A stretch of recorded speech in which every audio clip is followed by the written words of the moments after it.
나상이라는 작품을 중심으로 하게 됐습니다. 56년에 그 수신 작품인데요. 그 굉장히 그 50년대 그 중반에 그 6.25 전쟁이라는 것이 어떤 것인지 깊이 생각하시고 그 수신 작품이라서 이렇게 그 50년이 지났는데도 계속해서 그 분단 상황이고 그 6.25의 그 상처가 아직 남아 있어서 그 이호철 선생님의 작품 세계가 얼마나 그 뜻깊고 중요한 작품 세계인지 그 절실하게 그 느낄 수 있습니다. 그래서 오늘 오후에 이렇게 그 논밭 그 속에서 이호철 선생님의 그 작품에 대한 그 얘기를 하게 돼서 아주 그 고마운 마음으로 생각하고 있습니다. 이호철 선생님께서 그 말씀. 네. 이분이 처음에 나한테 97년에 편지가 왔는데 자기 이제 미국 UCLA에서 한국문학을 공부하는 학생인데 석사 논문을 60년대 한국 소설이라는 제목으로 석사 논문을 쓰고 있다. 거기서 쓰는 건 손창섭, 이호철, 최인훈, 남정현 네 사람의 작가를 쓰고 있는데 그러면서 탈향을 번역하겠다고. 그러니까 나는 탈향이 1955년에 나온 작품인데 1997, 98년 그때 그걸 번역하겠다니까 아주 한글 맞춤법도 딱 맞게 그렇게 편지가 왔더라고요. 그래서 아주 감사하다. 내가 어젯밤 꿈 잘 꿨구나. 정말 꼭 번역해달라고. 그렇게 번역을 해온 게 그렇게 명번역이라고 주위에서 칭찬해 주더라고요.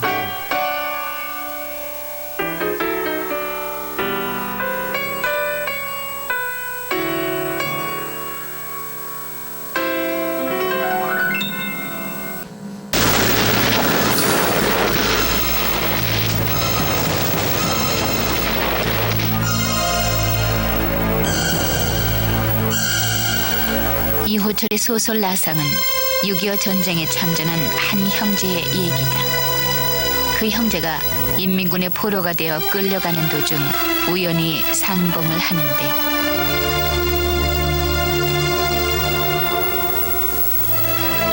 형은 반가워 어쩔 줄 몰라 하지만 동생은 무덤덤하다. 그러나 형은 동생을 위해 최선을 다한다. 주먹밥을 한 개씩 더 얻어 포로 생활의 허기를 메워주는 것을 자신의 일로 생각한다.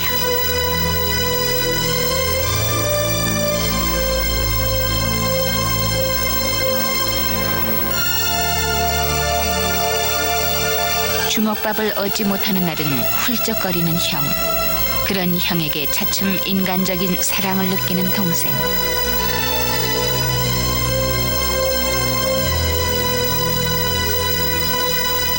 그들은 형제라는 사실을 숨긴 채 포로로 끌려가는 여정을 계속한다.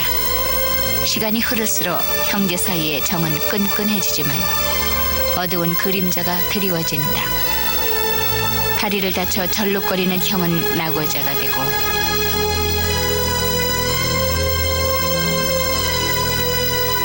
짧고도 긴 이들 형제의 여정.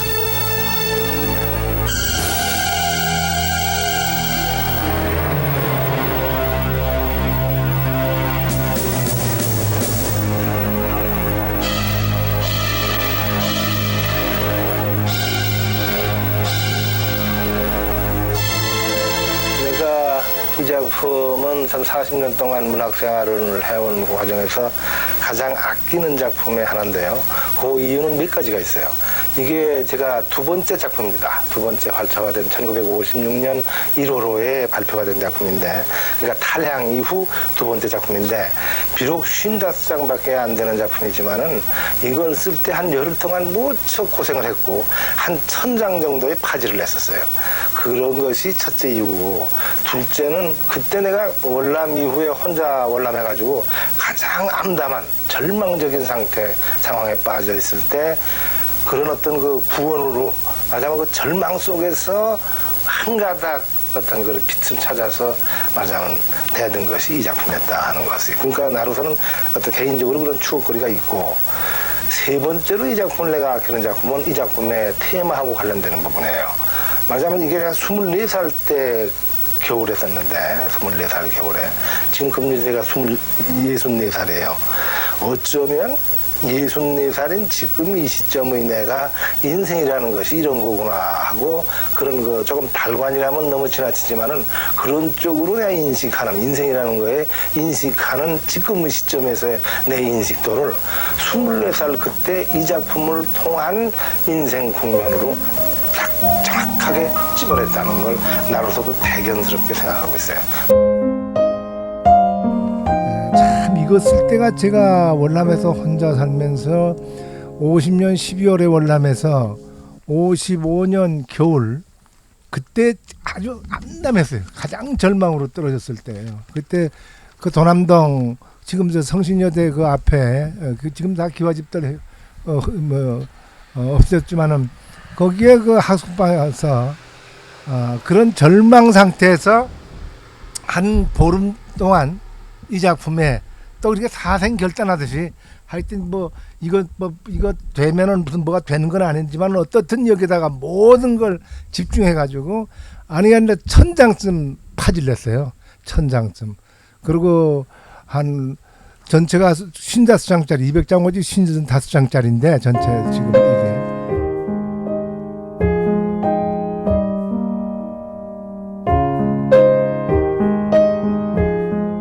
그 밤에 2시 3시까지 쓰는데 그렇게 쓸 때는 근데 아주 좋은 작품을 이거 나가면 이제 다 죽는다 니들 이런 생각이었어요. 그건 내가 무슨 천재라 된 기분이고 그런데 그 이튿날 해가 뜬 다음에 왜 그 아주 그 초겨울 햇살이 아주 냉혹하잖아요. 그런 속에서 읽어보면은 또 절망으로 야 아사라 이걸 잘 쓴다고 어젯밤에 그렇게 환장했었구나 네가 아사라 하고 그냥 또 절망에 빠져요. 그러고 천정 보고 벌렁 누워가지고 그런 걸 되풀이했어요. 한 일주일 정도 그런 식으로 아주 그 끝까지 물고 늘어져가지고 마지막에 결국 나상이 나왔죠. 이 작품이 지금 현재. 그러니까 그런 추억거리가 있기 때문에 지금도 이 작품 하게 되면은 굉장히 이렇게 아껴져요.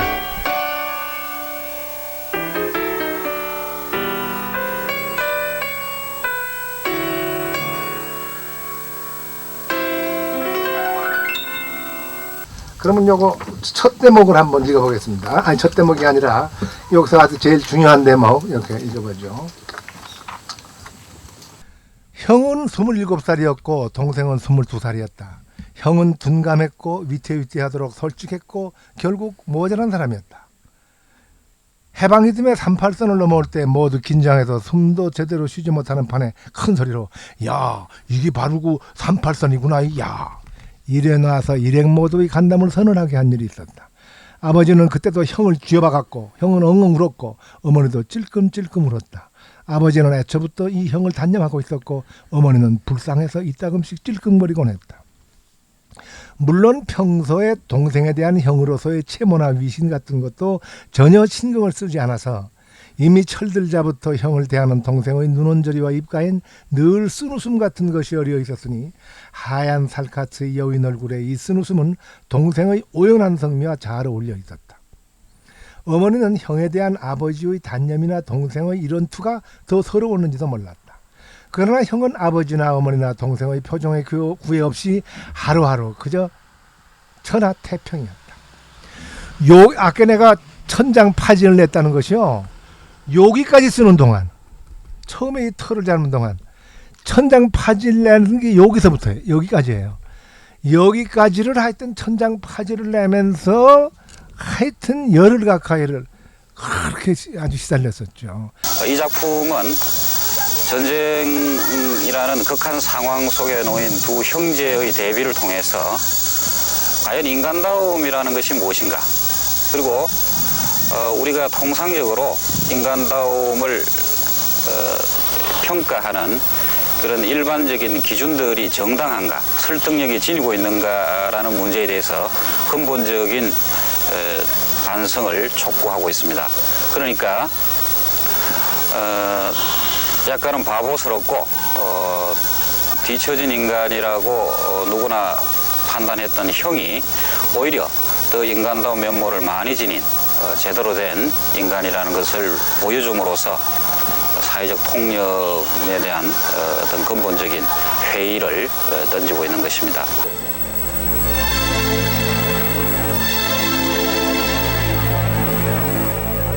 야, 저 밤나무 굉장히 크다. 한 500년은 무겁겠다. 이젠 꽤 낮이 짧아졌구나. 야, 저 까마귀 떼들 봐라. 하고는 머리를 이리저리 주걱거렸다. 목소리도 뚜릿뚜릿했다. 그 모습은 웬 활발기조차 뛰고 있었다. 이러고는 곁에 있는 동생을 흘끔흘끔 곁눈질해 보았다. 그러나 동생의 하얗게 야윈 얼굴에는 싸늘한 고염함이 감돌 뿐이고 같이 끌려가는 다른 사람들은 어이없다는 듯이 물끄러미 거느다보곤 둘레에 따르는 경비병들은 키드득거리며 웃었다. 저 새끼가 돌았나? 야, 너 몇 살이야? 예? 너 몇 살이야? 27대 수다. 고향이 어디야? 너 여기가 어딘 줄 알아? 형은 벌쭉 웃으면서 참 여기가 뭐라고 그러는 데입니까? 이게 참 능청스럽죠? 참 여기가 뭐라고 그러는 데입니까? 경비병은 발끈 성을 내려다가 형의 표정을 보고는 피식 웃어버리고 말았다. 그날 밤도 형은 동생 곁에 누워 간밤처럼 쿨쩍쿨쩍 울면서 동생에게 넌 목속이다. 눈물도 없느냐? 집 생각도 안 나느냐? 모두 보고 싶지도 않으냐? 넌 이 꼬락서리가 그렇게도 마땅하니? 마땅해? 좋겠다. 이놈아. 이렇게 넋두리하고 있었다. 간밤에도 울긴 울었지만 그래도 약간은 반가워하는 기색이 섞여 있었는데 참 이날 밤은 그렇지 않았다. 시종 로여운 듯 부리부리해 있었다. 동생은 여전히 아무 반응이라고는 없었다. 하늘 가운데로 끼룩끼룩 기러기가 울며 지나가고 먼 어느 곳에서 이따금 개 짖는 소리가 들려왔다. 형은 후들짝 놀라면서 야야 여기도 개가 짖누나이. 기러기가 또 지나가누나. 잠시 동안 형은 차분하게 가라앉다더니 다시 또 쿨쩍쿨쩍 울기 시작했다. 이게 포로 상태 속에서의 뭔가 이 천재의 대화인데 여기서 중요한 것은 내가 포로로 잡혀봤고 이때 또 같은 동해안이고 요거하고는 정반대요. 나는 인민군으로 나갔다 국군원 때 포로로 잡혔었는데 여기서 이제 이 작품에서는 지금 인민군원 때 이 국군 쪽이 포로로 잡힌 상태로 뒤바꿔 놨거든요. 이게 1956년에 55년에 썼겠다니까 53년에 휴전됐었으니까 요걸 여러분들이 염두에 주시고 바라는데 그런데 그 포로의 경험을 했기 때문에 요런 경우 상정해서 여기 가능해요.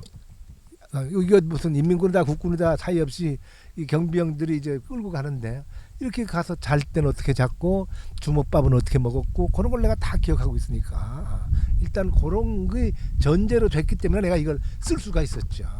그냥 터무니없이 쓴 건 아니에요. 내 포로 경험이 어느 정도 저변에 깔려 있었던 거다.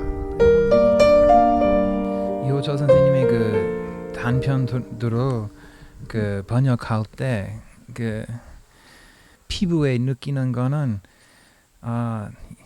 제가 그 한국말 실력이 없다 뭐 그런 느낌이었어요. 이런 것을 어떻게 번역할 수 있을까? 그 의심도 가고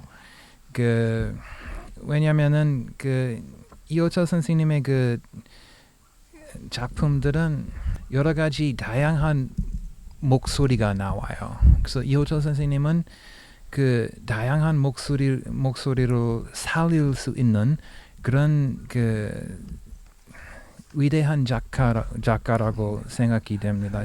그래서 그 번역 할 때 그 무엇보다도 어떻게 이런 다양한 목소리들을 죽이지 않고 영어로 되살릴 수 있을까? 그래서 그 노력을 많이 했습니다만 성공했는지 잘 모르겠습니다. 세 번째 하기 전에 여기서 무슨 질문과 답변을 여기서 한번 하셨네요.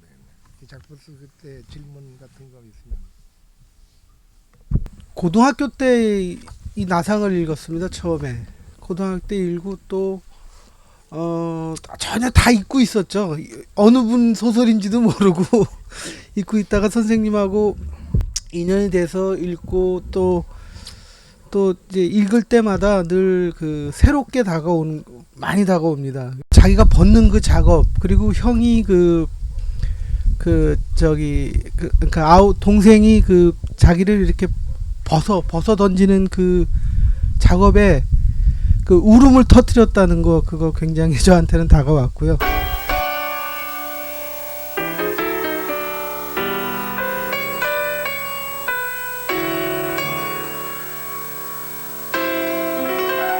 지금 이런 형에게서 의지, 논리로서 얻어진 신념 같은 것이 멀리 미치지 못할 어떤 위험 같은 것조차 느껴지는 것이다. 이날 밤 동생은 형의 귀에다 입을 대고 불쑥 내일은 세수나 좀 하자 하고는 픽 웃어버렸다. 처음으로 형에게 한 말이었다. 형도 어둠 속에서 와락 두루리 휘둥그레지더니 비식 웃었다. 야, 이젠 꽤 춥다야. 이렇게 엉뚱하게 받았다. 요 대목을 내가 세 번째로 했는데 요 대목이 핵심이에요. 사실은 이거 쓸 때 내가 제일 기분 좋았던 건 요 대목이에요. 요 대목이야. 이렇게 며칠이 지나는 사이에 여기서부터 여줄죠. 여기엔 정말 내가 공을 들였죠.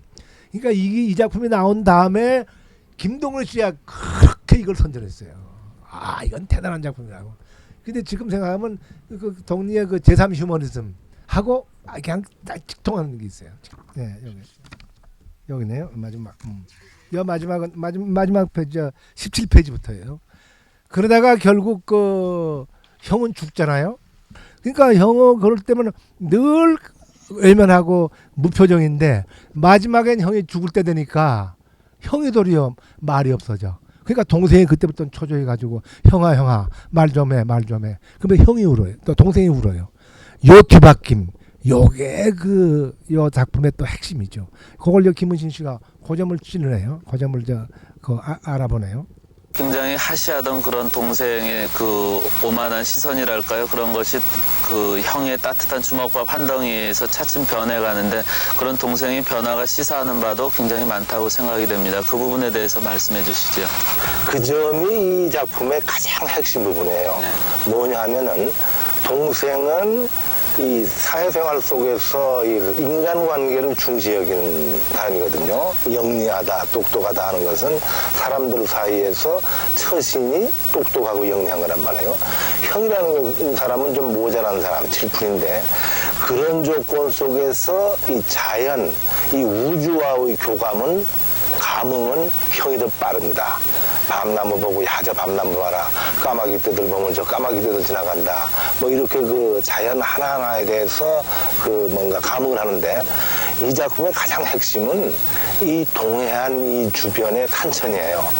햇살하고 가을 그 하얀 햇살하고 이 자연 풍광 속에서 그 형이라는 사람의 이 포로 상태에 있으면서 자기가 포로로 갇혀 있다는 것을 잊어버릴 정도로 이 자연을 더 넘어서 우주하고의 네.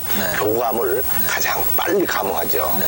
그런 그 형의 울음이라든지 형의 그런 어떤 군시렁거림이라든지 이런 것이 서서히 동생한테까지 이제 이렇게 전해가죠. 그러니까 동생이 처음에는 형이 너무나 울고 뭐 징징징징 거리는데 며칠 지나니까 도리어 형은 죽음의 예감으로 좀 이렇게 말을 안 하고 그러니까 동생이 초조해집니다. 형아 말 좀 해. 형아 자꾸 이제 그렇게 하면서 형이 울어요. 그것이 매우 중요하죠. 동생의 그 변화가. 그 동생의 변화는 형이 이 근처의 자연과 우주와의 교감 속에서의 감흥이 서서히 동생한테까지 전달이 되는 거죠.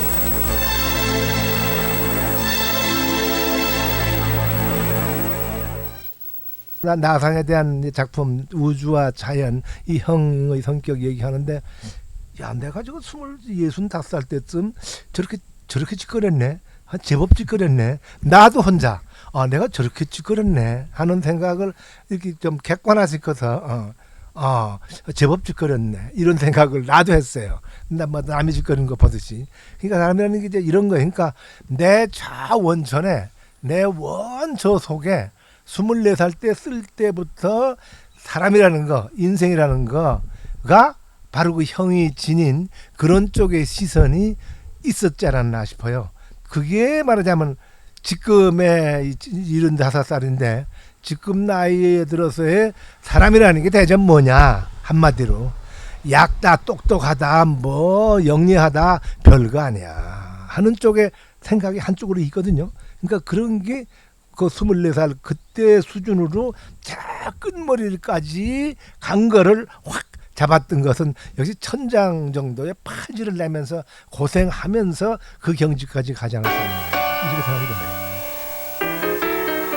9페이지 맨 위에 줄에 푸르기한 얼굴이 희죽이 한 번 웃었다. 이제 요런 것이 네. 이제 한국말의 이제 어떤 또 토착적인 네. 그런 정서가 있는 그런 말이거든요. 네, 그래서 그랬죠. 그러면 이제 그 영어로도 이제 요런 그 분위기를 살려야 되는데 죄송하지만 요런 건 어떻게 번역을 하셨어요? 참 어려운 질문 하시네. 아, 제대로 했는지 안 했는지 긴장이 돼요. 특히 그 이런 거는 그 이런 표현은 영어로 옮기려면은 거의 불가능하다고 생각이 되는데요. 왜냐하면은 이 푸르기한 이런 거는 일종의 그 의성어 같은 거죠. 그래서 그 소리가 굉장히 중요합니다. 그냥 그 의미뿐만 아니라 이 말의 소리가 너무 그 중요해서 영어로 번역하게 되면은 좀 딱딱하게 들려요, 사실은. 그래서 그래서 어떻게 번역했는지 한번 보겠습니다. 어떻게 했을까? 생각이 안 나는데요. 얼마든지 없어요. 그러나 그들은 그들대로 저 느낌은 또 있다고. 아까도 지금 의성어라 그러잖아요. 부리기를 의태어를 소리로 우리는 겸해냈거든. 의태를 소리에다가 표현했다. 부르기는 분명히 의태야. 근데 그걸 의성어로 딱 그건 우리 언어의 마법이야. 영어로 and then a grin appeared on older brother's pale bluish face. 그긴 pale. 지겨운데 영어로 그 느낌이 와요? 예.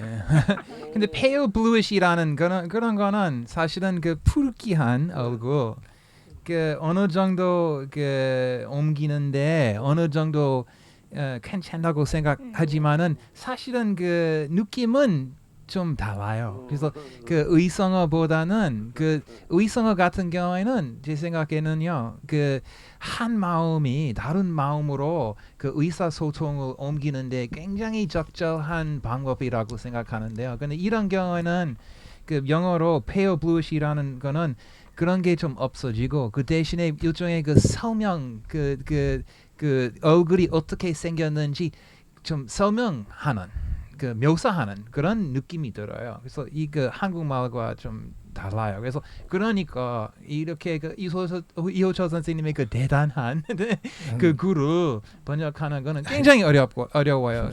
이게 그 이호철 선생님이 좀 마스터예요. 한국말에 있어서 완전히 그 한국말이라는 거는 어떤 건지 아주 마음속 깊이 이해하시는 겁니다. 그런 작가이. 아이고 나 그건 완화하신 자이고요. 그냥 인간 중심이나 인간주의하고는 다릅니다. 이호철 선생은 분명히 우리다운 삶입니다. 민속적이거나 토속적이어서가 아니라 우리들의 그 지시한 농촌 공동사회에서를 겨우겨우 벗어나서 반쪽은 저 모양하고 반쪽은 이 모양하는 속에서 결국 사회의식이나 사회과학적이거나 철학적인 것보다는 제 보기에는 우리 언어의 형상화에 산문적 성공을 하고 계시는 건데 나는 늘 이 선생님이 덜 철저하기 때문에 아주 못마땅해요. 지금 51년 요 나상만 해도 실제로는 51년 봄에 대학살을 하고 고착이 됐습니다. 그 가을에는.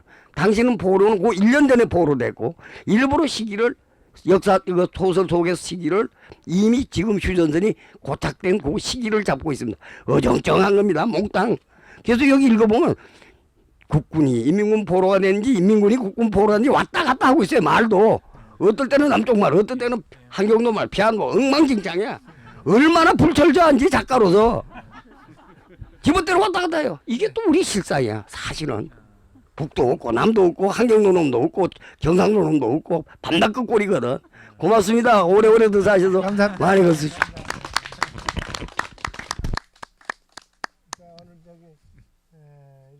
저기 그 번역을 하셨는데 어떻게 함경도 사투리를 그렇게 번역해낼 수가 있었는지, 함경도 사투리 공부를 별도로 하셨는지, 함경도 사투리는 그 여기서 지금 텔레비에서랑 함경도 사투리 나오는데 그거 다 엉터리예요.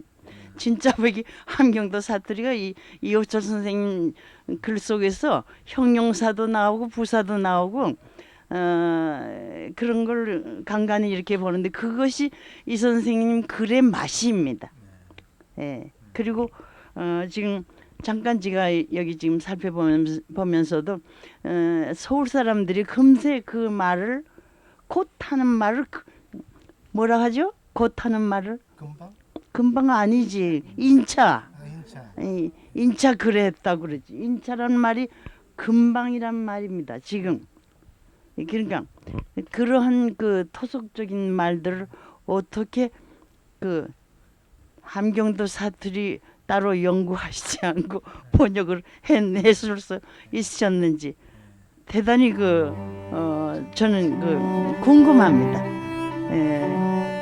예, 정말 대단한 걸 해내신 것 같습니다. 자, 나는 다시 이렇게 범연한 내 고장으로 돌아왔고 다시 내 그 오연함이라는 것을 되찾아 입었다. 그런데 그전보다 좀 편편치 않다.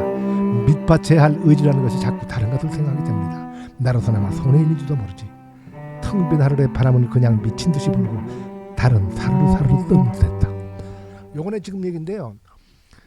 지금 읽은 대목을요. 그냥 한순간에 썼어요. 한순간에.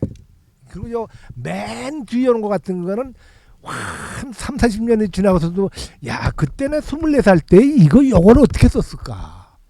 야 내가 생각해도 이거구나. 요걸 어떻게 이렇게 탁 써낼 수 있었을까. 근데 이걸 그냥 휙 썼어요. 근데 요 대목이 참 나로서 지금도 읽어보니까 자꾸 저 하늘 한복판 초일의 딸의 허전스러움 같은 것이 걱정되었다 하는 것이 굉장히 깊은 것을 담고 있는 것 같은 느낌이 들어요. 지금 다시 여기서도 해강이 되는 게. 그러니까 소설이라는 게 그런 것 같아요. 그러니까 천장쯤 파질내고 그렇게 하게 되면은 자기가 쓰고자 하는 그 세계, 형제의 세계에 붙들고 늘어져 가지고 어느 수준까지 쓰고 그냥 소설이 될 수 있어요. 근데 그때 나는 제일 어려운 때고 이러니까 끝까지 물고 늘어져 가지고 이 경지까지 간 거예요. 그 맨마까지 여기 가가지고는 그 다음에 쉬웠어. 그냥 쑥쑥 술술 나왔던 거 같은 거예요. 그리고 아니야 이거 나오니까 탈향 나온다면서도 굉장히 뭔가 반응이 좋았는데 이거 나온다면은 김동희 선생님 그다음부터 이때